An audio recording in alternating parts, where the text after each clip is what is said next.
สบายดีพี่น้องปองปายวันนี้สิมาห้องเมืองผลงานเพลงอาคมสมหวังเนาะผมสาวผมทองบาหัวใจมากๆเพลงตัวนี้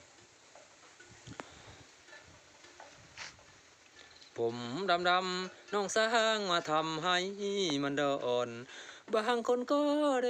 งเป็นบอนปุยหน้าสะอ่อนเมื่อยามเห็นเบิ่งเป็นคนลาว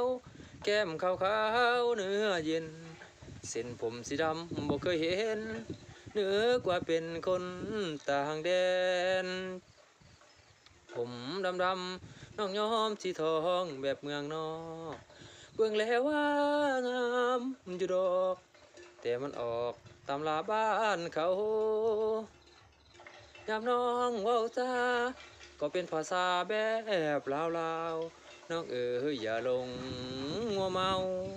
เหมือนเจ้าสาวอายหนุ่มผมทองอีดของเราเก้าผมเพียงแพ้เคยมีมาตั้งแต่น้องอย่าไปแห่สังคมบ้านเขาเรื่องฮีต